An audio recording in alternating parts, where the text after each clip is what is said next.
I love how they reimagined the whole world of Sabrina and how they made it very horror. There's a lot of classic horror films that we nod to, and in the scripts and in the show, like The Exorcist and Rosemary's Baby.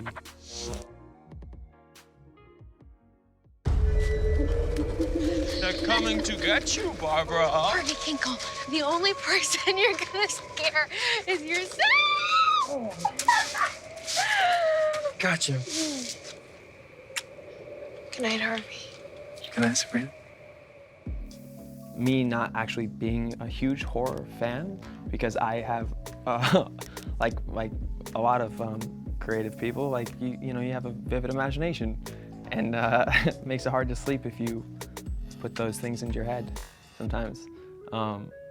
But this is it's really fun to be on the show because it's introducing me to all these classic horror films, and it's really cool to see the creative liberties that are available in that medium. There was a list of classic films that were essentially referenced in the scripts, and unfortunately, there was a screening that I actually missed, where Lee Tolan Krieger, our executive producer and first director, he directed the first 2 episodes, and Roberto sat the whole cast down, and they showed him a screening with all these references where they would show kind of the tone of the film, and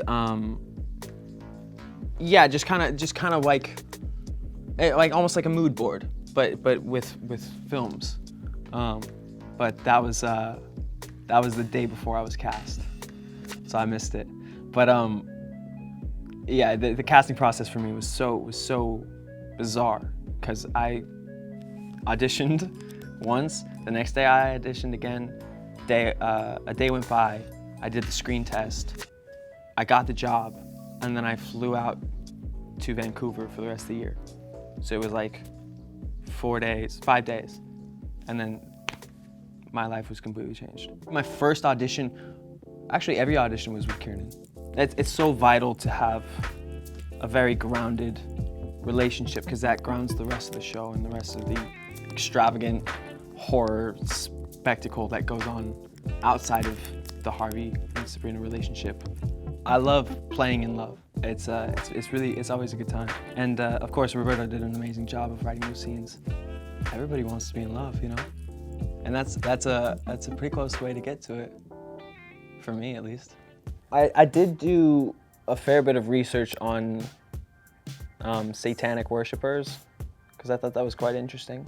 But as far as my research for Harvey was quite minimal, actually, because especially in a TV format, you make a mold for the character, and then you let the story inform what's gonna happen to him.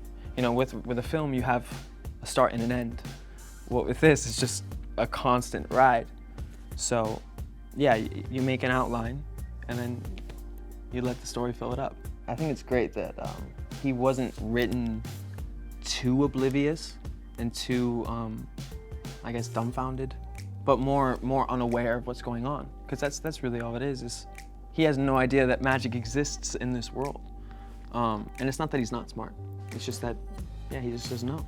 It's really amazing how everyone's so fitting to their character, and they're such a good person off set, and they're so talented. You know what I'm saying? Like, everybody's so talented and so perfectly cast and so awesome and cool to hang out with. Like, it's more than a stroke of luck.